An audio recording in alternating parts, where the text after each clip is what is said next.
सुनो next special series. आज हम विस्तार से जानेंगे निसार मिशन क्या है और क्यों यह इतना महत्वपूर्ण है।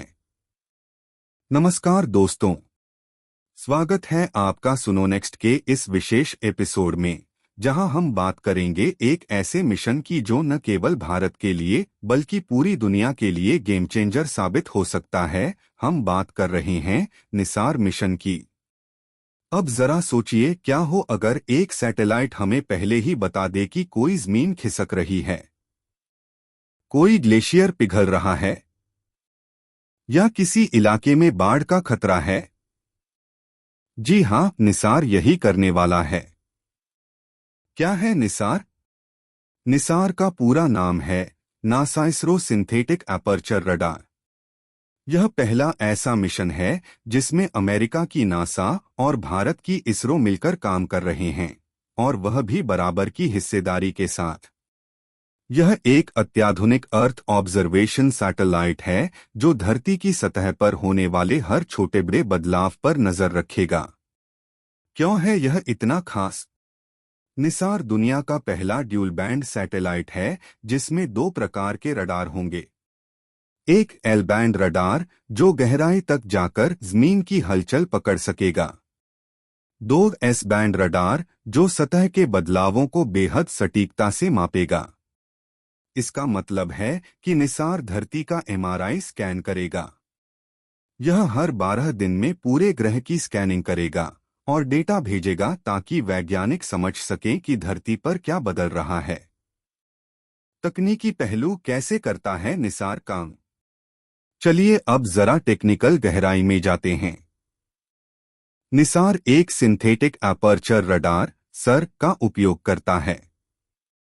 सर एक एक्टिव रडार है जो माइक्रोवेव सिग्नल भेजता है, और जब यह धरती से टकराकर वापस लौटता है तो उसकी रिफ्लेक्टेड सिग्नल को रिकॉर्ड करता है। प्रमुख टेक्नोलॉजी। सर इमेजिंग पारंपरिक कैमरे के विपरीत, सर किसी भी मौसम, समय और बादल के बावजूद सतह की इमेजिंग कर सकता है। यह पूरी तरह इलेक्ट्रोमैग्नेटिक वेव्स पर आधारित है। एल बैंड 1.25 गीगाहर्ट्ज लंबी वेवलेंथ वाली रेडियो वेव्स जो पेड़ों के नीचे और मिट्टी के अंदर तक जा सकती हैं। यह भूगर्भीय हलचलों के लिए उत्तम है। एस बैंड 3.2 गीगाहर्ट्ज यह छोटी वेवलेंथ के कारण सतह पर मौजूद बदलावों जैसे वनस्पति या शहरीकरण को अच्छे से पकड़ता है। Polarimetry and interferometry, PolSAR and InSAR. Polarimetry के जरिए यह पता लगाया जा सकता है कि धरती की सतह पर किस तरह की वस्तु मौजूद है, जैसे मिट्टी, बर्फ या वनस्पति। इंटरफेरोमेट्री दो सर इमेजेस के बीच का फर्क पकड़कर यह दर्शाता है कि सतह में कितना बदलाव हुआ है, जैसे जमीन धंसी या उठी। मुख्य उद्देश्य क्या है?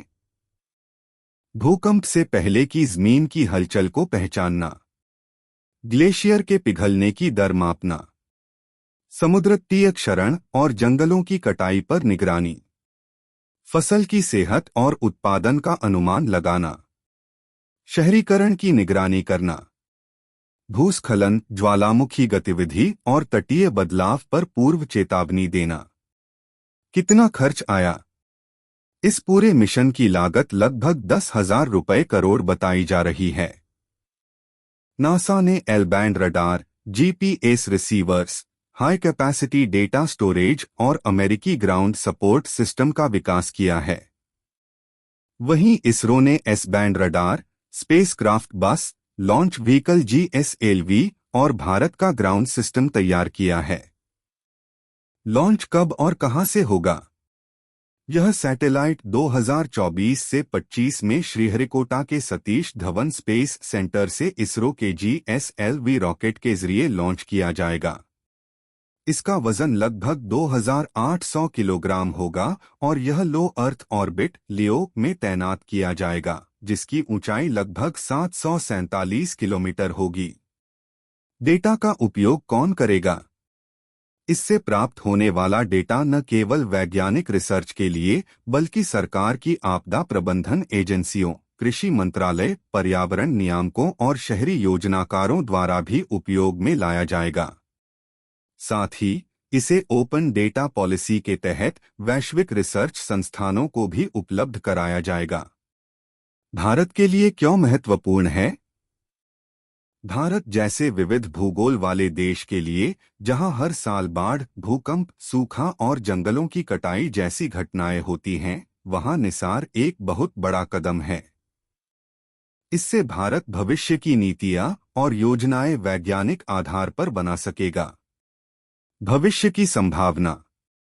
यह सिर्फ एक सैटेलाइट नहीं, बल्कि धरती की रक्षा में एक क्रांतिकारी कदम है।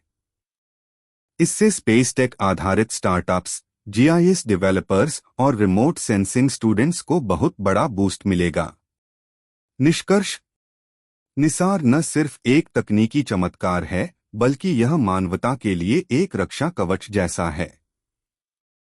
आज की दुनिया में, जहां जलवायु परिवर्तन, आपदाएं और पर्यावरणीय असंतुलन आम होते जा रहे हैं, वहां ऐसे मिशन हमारी आंखें और कान हैं।